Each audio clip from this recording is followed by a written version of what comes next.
It's Christmas Eve as of this recording, and I got something a little special for you people. Now, and I'm going tooth for nail to get for this. I'm going to give you guys 4 reviews today. Fuck, I'm insane. But I'm going to try. I've finished all but one. There's one I need to finish 2 episodes on. But this one I'm going to cover. It's easy. The first one we're going to cover is Black Orchid. Now, Black Orchid is insanely familiar to anyone who's ever tried looking for Doctor Who on eBay, because it is outrageously cheap on eBay. And that is why I have it, because I have a friend who is cheap and was looking on eBay. How that all works out. So yes, I actually have it on DVD. It's $10 just anywhere, at least at Barnes & Noble, and I'm pretty sure my friend paid like $6 for it. And first off, this is kind of an odd thing. This is a 2-parter. They did a 2-parter before this, and we'll cover it in one of the reviews today, but this was kind of a standing thing with Peter Davison. See, the producer, Jonathan Nathan Turner, he did not like 6-parters. The way Doctor Who usually worked at the time was they always had a 6-parter story along with all the 4-parters for the season. Turner hated the 6-parter, so what he instead did was reduce.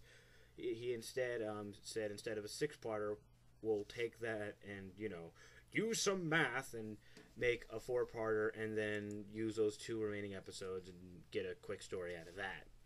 And this is something that they did for Davison's era up until he left. At least I think so. There was this and King's Demons. I don't know if there was one for his 3rd season. I can't remember at the moment. I could have done research, but fuck that. I'm some jackass on the internet. Besides, it works for Coolio Okay, fine. That was a low blow. Anyway,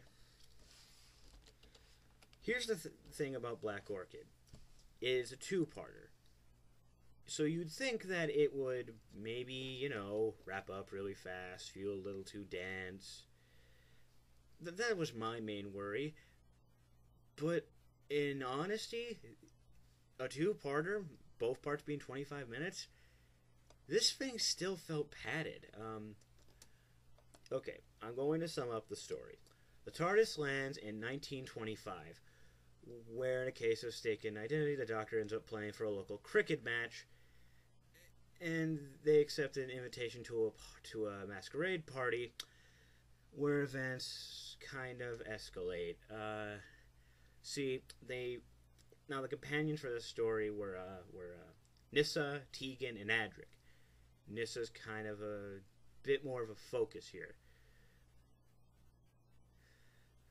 because there's a character named Anne who looks exactly like Tegan. Of course, they mastered this by having the actress just play the character and doing body doubles. The classic, how to make 2 people appear in the room at the same time, blah, blah, blah. So, I'm going to sum up both episodes. Episode 1, they land. They get mistaken. They get taken to a cricket match. 5 minutes of cricket. Mind you, this is a 25-minute episode. A 5th of it's dedicated to Peter Davison playing cricket. And don't worry, you're not alone on this if you're confused by it, if you're American or just don't give a crap about the game. Adric and Nyssa are confused because, well, they're aliens. And then we have dancing and costumes, the Doctor finding corridors, and getting a really horrible costume that even Peter Davison hates. Some guy takes the costume and threatens, first off, he murders a butler, and then he threatens to kill Anne. That's the episode. It's cricket, dancing, in the last 2 minutes, murder. Oh, and there's also an Indian guy, but he'll be more apparent in the next part. And the next part's where the plot really kind of picks up, because they instantly think that the Doctor tried to murder her because he's the one who had the costume picked out for him, which, again, Peter Davison hated. If you ever see this one and see that look of upset, okay, if you ever look at Peter Davison in this story, and then notice he has that look of disappointment that he got, underwear for Christmas, that was genuine. He hated that costume. So we find out that the person doing all this insanity is George Cranledge. Now, Cranledge, I can't even say his name, I'm sorry. They talked about in the beginning, they all thought he was dead. Apparently, he stole Black Orchid, and for stealing it from the place he stole it from, the village natives poisoned him, made him go insane, and cut his throat out. Oh, and also did this to him. Wow. Yeah, that's kind of scarring. Hold on, I'll fix it. Much better. Anyway, so his family does the smart thing and keep him locked up in their mansion. Strange. There's one little touch I do like. They kept him a mystery by crediting the guy who played him, Garrick Mylan, as the Unknown. Which, me being a child of the 90s, instantly thought he's a Pokemon? But, that happens. So now it's simply figuring out who the murderer is, which of course we figured out it's him.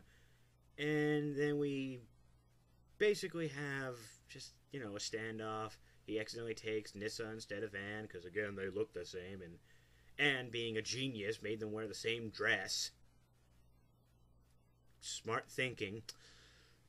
Like, we look the same, it'll be fun. Whatever. And then, they're on top of the building. His brother comes to hug him, and he falls over. That's incredibly unfortunate. And they go and leave. That's the story. This is, again, a two-parter, and it's so weird. I was thinking, maybe this is going to feel a little, a little too compressed. It's going to, maybe this was going to feel like they got too much, and they had to just cut stuff out, and the plot made no sense. Now, I'm not going to say the plot makes no sense. It's a fine, put-together plot for 2 episodes. However, it's still padded. The first episode's just padding. In fact, the only background information you need to know is that there was a misunderstanding, and the Doctor and his companions are here. Are now here in the middle of this goofy costume party murder plot. Seriously, you don't need to see the first episode to really get the story. All of the plot, what little there is, happens in the second one. Let's move on to characters. That's a tough thing to do because, honestly, they're just going along with the ride. Peter Davison, he's doing his best as the Doctor. He's not lazy. He's going along with it. He's trying to, clear his name. But other than that, he's the only one really doing anything. Oh, besides George, that's the crazy face guy's name. He's killing people, at least. All the companions do pretty much nothing. The only one who has any real importance is Nissa, and her important contribution to the episode is looking like someone else and then getting kidnapped. Tegan, the only contribution she gives is she could do the Charleston in a pink dress. Adric is, actually, he mostly complains about dancing and eating. Seriously. The main companions had literally nothing to do with this one. And listen to the commentary on the DVD. The only person who really liked doing this was Nissa herself, because she got the opportunity to play 2 different roles. Sarah Sutton was, had a lot of fun with it, and though it was bitter cold outside when they were filming this, had fun doing it. This one's not even looked at that well of a story to Davison and the rest, only because it had no science fiction element other than the TARDIS. There is one other thing the story is known for. This was the first pure historical story since 1965. back then, Doctor Who also kind of had to serve as an education program, so every other story was historical, and eventually they stopped doing historicals altogether, and whenever they did something that was based in a historical period, they'd have to have a huge sci-fi twist to it. Again, we're back to just historicals, with the TARDIS just used for a total of barely even 5 minutes. It only serves one important thing, to prove that he's a time-traveling alien, because, shockingly enough, they don't believe him when he says it. This one is... Here's the thing. I'm going to talk about this in the form of a purchase. Say you want to buy this. I don't think you're going to fully regret it, because for the lack of, since it's a short story, it had bonus features. The bonus features are great. They had a couple of nice little features. They, of course, had the commentary, which is way more entertaining than the episode itself, and I'm glad I bought the episode for that, because the commentary is with Davison, Sarah Sutton, who played Nyssa, Matthew Waterhouse, who played Adric, and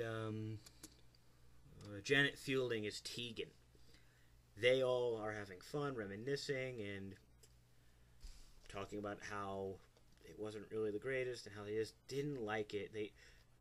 They just didn't like it purely because of the whole, there was just no science fiction element really at all, and that's what annoyed them. And I totally understand that. But there's also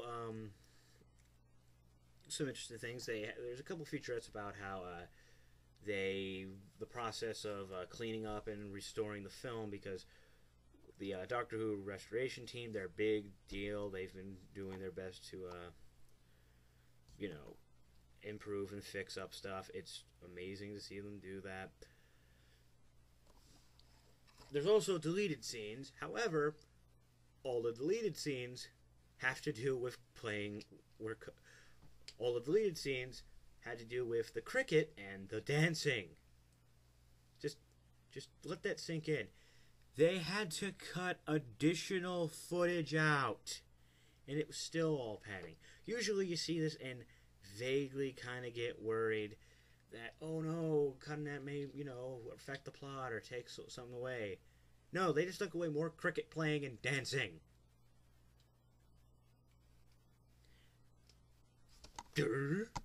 That just hurt my head, in all honesty. There's also a featurette about this particular Doctor in the comic strip for Doctor Who magazine. These are all fun because they have them for all the classic Doctors and the Eighth Doctor. They even have one for the Daleks themselves. This one was fun just to see how the story was made, and how they were trying to do comics at the same time as the show. It was an awesome Dave Gibbons interview there. So the special features on it save it, because, like I said before, this goes for $10 just retail at Barnes and Noble. I don't know how much it goes anywhere else, because the only place I know it sells Doctor Who are Barnes and Noble, and at least where I'm at, Best Buy have been doing it, but they only really keep up on the newer releases. So only like maybe the last month, or maybe even less than a year, of Doctor Who DVDs you'll find there, and I don't even know how much that'll be, so I highly doubt you'll find this. It's not great under any real belief. It's not terrible. It honestly is middle of the road. There's that spectrum of okay. Let me rephrase this. There's a spectrum of remembrance. There's so amazing you'll remember it forever. There's so bad that every time you focus on it, it's like a Vietnam flashback. This is not even just in the middle, but in a small, blurry, foggy, moral ground, like just impossible to see area, to where you can't judge it even on its own merits, because it's not incredibly great. It is very middle of the road. Even worse than, say, something like Boomtown or Battlefield was. Those had their great moments, but they also had some outstandingly meh moments or bad moments. Here, it's just a big pile of, okay. So that's it. I'll see you guys for the next 3 reviews today.